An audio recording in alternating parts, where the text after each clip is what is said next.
Welcome back to Entertainment Tonight as we look at the Jacksons exposed. The 1980s will be remembered as the decade Michael became the king of pop. With hit after hit, the moonwalk, We Are the World, it was Michael's decade to shine. He was constantly on the road, and E.T. was with him every step of the way. His hopes for true love. To find the right person and to go off somewhere for a lifetime, be happy married, I guess. His enduring loneliness. When I'm not on stage, I'm not as happy, and everything seems to be foreign to me or new. And I'm just now beginning to enjoy friendship, which is new for me. His dreams for the future. I want to entertain people, bring some type of joy, escapism, magic to the world, and I feel that's what I'm here to do. I'm honored to have the job.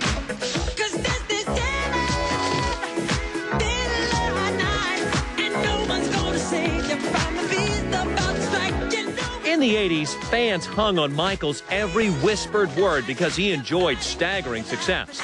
Thriller, released in 1982, became the best-selling album of all time with 51 million copies sold around the world. Pepsi paid him then an unheard of $10 million for his endorsement. I wanted something that the whole world could see. With We Are the World in 1985, Jackson won a Grammy and earned humanitarian status. Does good work, what we call the points of light concept. 1987's Bad, with its record-breaking world tour, sold nearly 7 million copies within 1 week of its worldwide release. Sorry, I gotta take 5 minutes. Mary? Maybe. During this whirlwind, he always had time for E.T. as Mary Hart literally held his hand backstage, calming him. I think it's got to be one of the most incredible feelings in the world. To know it's your show and just to feel there's a whole excitement and frenzy about it. Mary even joined the Jackson pre-concert prayer circle, which evolved into a good old-fashioned yell.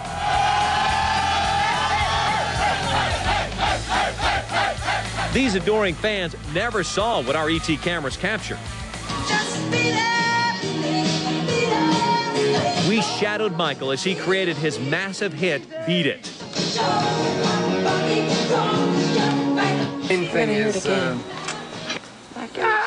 Jackson gave us unprecedented access to the filming and editing sessions. Much of the time, he seems disinterested, even reading a newspaper.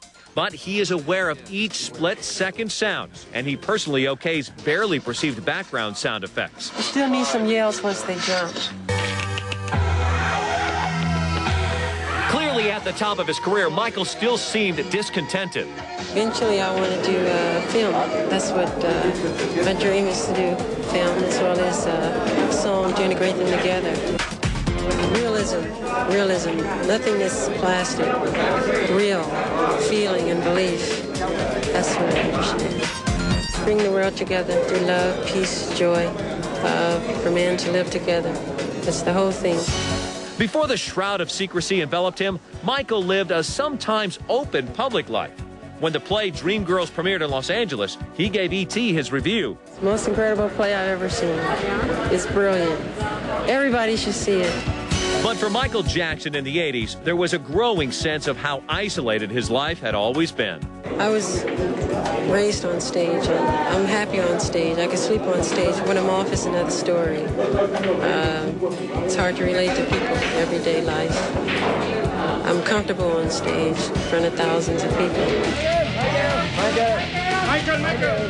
That love of performing took Michael around the globe. For 1987's Bad World Tour, he even brought along one of his most talked-about companions, Bubbles the Chimp. He was becoming a true legend, and other stars sought him out. Billy Joel and Christy Brinkley brought their daughter Alexa to a sound check and visited backstage. Michael, all right?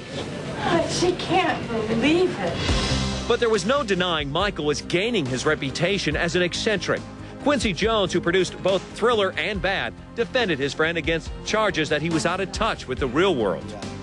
Many times he puts on disguises, and goes out everywhere. People don't even know he's there.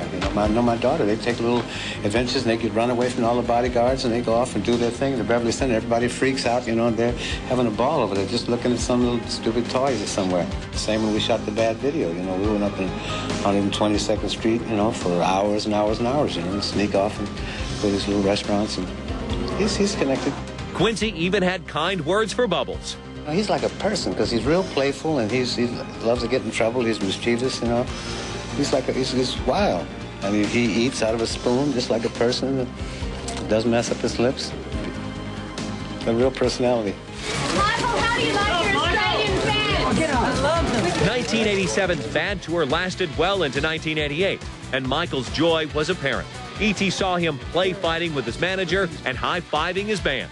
He even gave then-unknown Sheryl Crow a few moments in the spotlight. Plus, she gets to hug Michael. That's right. But slowly, Michael began his retreat into the shadows. His public appearances became shorter and shorter.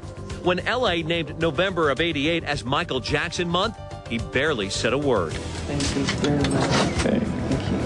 And eventually, the man who blazed through the decade became a camera-shy recluse who seemed to repeat the same speech nearly every time he spoke in public. Thank you very much. I'm very honored, very thankful. I love you all. Thank you. Coming up next, Michael in trouble. Behind the scenes on the music video where Michael was labeled as an anti-Semite. I love Jewish people. The accusations, the controversy, the shame. They served a search warrant on me, which allowed them to view and photograph my body.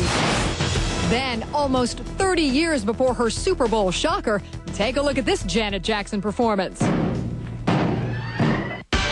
As Entertainment Tonight examines the Jacksons exposed.